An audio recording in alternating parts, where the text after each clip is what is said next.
جس آدمی نے دنیا کی کامیابی کو کامیابی سمجھ لیا نا, اس کو اب ٹینشن کی وجہ تلاش کرنے کی ضرورت نہیں ہے. اس کے دل سے جب تک یہ وجہ نہیں نکالیں گے آپ, اس وقت تک دنیا کا کوئی موٹیویشنل اسپیکر ٹینشن دور کرنے کا طریقہ نہیں بتا سکتا. میں قسم اٹھا کے بول سکتا ہوں کہ وہ موٹیویشنل اسپیکر خود ڈپریشن میں جائے گا تھوڑے دنوں میں. سمجھ میں آ رہی ہے بات کہ نہیں آ رہی ہے؟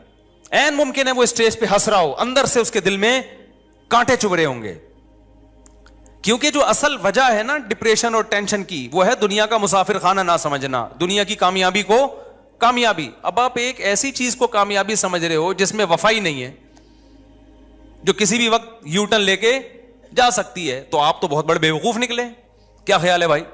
آپ دولت کو کامیابی سمجھ رہے ہو جبکہ اس کا یقین نہیں ہے کہ وہ ہمیشہ آپ کے ساتھ رہے گی.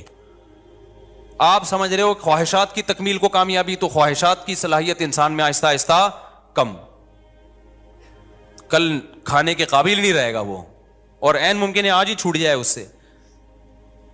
تو کامیاب میرے بھائی وہی ہے جو دنیا کو ایگزامینیشن ہال سمجھتے ہیں اور سمجھتے ہیں کہ ہم نے جانا کہاں ہے, اصل کیا ہے آخرت, اس کو سمجھتے ہیں. ہم جب مدرسے میں تھے نا, حضرت کی صحبت میں بیٹھتے تھے, ہمیں ٹینشن ایک ہی بات کی ہوتی تھی کہ ہمیں آخرت کی اتنی ٹینشن کیوں نہیں ہے جتنی ہونی چاہیے.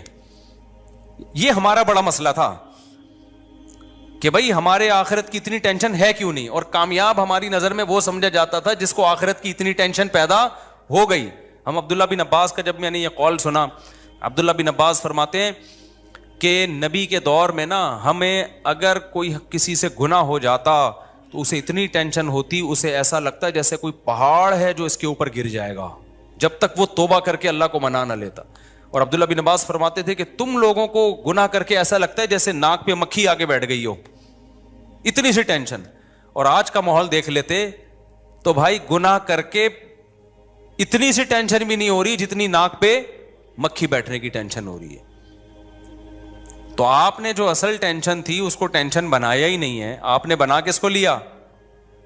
دنیا کو ٹینشن بنا لیا. جو بے وفا ہے, لکنھا خلۃ قد سیت من دمھا فجع وولع واخلاف وتبدیل, جس کی طبیعت میں گرگٹ کی طرح رنگ بدلنا, جس کی طبیعت میں دکھانا کچھ اور لانا کچھ اور, امیدیں کچھ اور دلانا اور حقائق کی دنیا میں کچھ اور ہے, اور دھوکے کی دنیا جو دکھایا جا رہا ہے وہ کچھ اور دکھایا جا رہا ہے, حقائق کیا ہیں وہ کچھ اور ہیں.